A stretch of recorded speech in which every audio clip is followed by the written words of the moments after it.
12வது IPL 20 over cricket போட்டியில் பல்வேறு நகரங்கள் நடந்து வருகிறது. இதில் பங்கேற்றுள்ள 8 அணிகளும் தங்களுக்குள் தலா 2 முறை மோத வேண்டும்.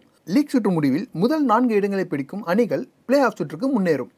இந்த நிலையில் டெல்லி பெராஷா கோல்டா மைதானத்தில் நடைபெற்ற 5வது லீக் ஆட்டத்தில் டோனி தலைமையிலான சென்னை சூப்பர் கிங்ஸ் அணி ஸ்ரேயாஸ் ஐயர் தலைமையிலான டெல்லி கேபிட்டல்ஸ் அணியை எதிர்கொண்டது. டாஸ் வென்ற டெல்லி அணி முதலில் பேட்டிங் செய்தது. அந்த அணியின் பிரித்வி ஷாவும் ஷிகர் தவனும் தொடக்க ஆட்டக்காரர்களான களமிறங்கினர். அதில் பிரித்வி ஷா 24 ரன்களில் வெளியேறினார். அடுத்து இறங்கிய ஸ்ரேயாஸ் ஐயர் 18 ரன்களில் ஆட்டமிருந்தார். அவரை தொடர்ந்து களமிறங்கிய ரிஷப் பண்ட் 25 ரன்கள் எடுத்து வெளியேறினார்.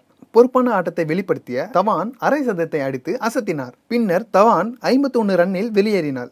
இறுதியில் அக்ஷர் பட்டேல் 9 ரன்களும் ராகுல் திவேதியா 11 ரன்களும் எடுத்து கடைசி வரை ஆட்டமிழக்காமல் களத்தில் இருந்தனர்.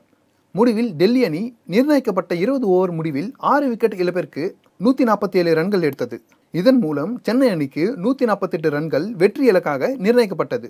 148 ரன்கள் எடுத்தால் வெற்றி என்ற இலக்குடன் சென்னை அணி சார்பில் ஷேன் வாட்சன், அம்பத்தி ராயுடு ஆகியோர் களமிறங்கினர். அதில் ராயுடு 5 ரன்னில் வெளியேற அடுத்ததாக சுரேஷ் ரெய்னா களமிறங்கினார். வாட்சன் ரெய்னா ஜோடியின் அதிரடி ஆட்டத்தினால் அணியின் ரன் ரேட் வேகமாக உயர்ந்தது.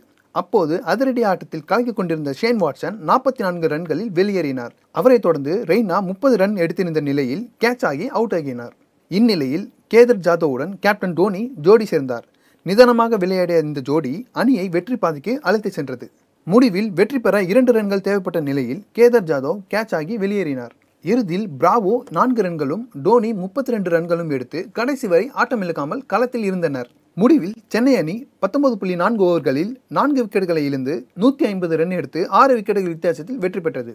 இனி வரும் ஐபிஎல் அப்டேட்களை தெரிந்து கொள்ள மக்கள் குரல் சேனலுக்கு சப்ஸ்கிரைப் பண்ணுங்க. மறக்காம பெல் பட்டன் பிரஸ் பண்ணுங்க.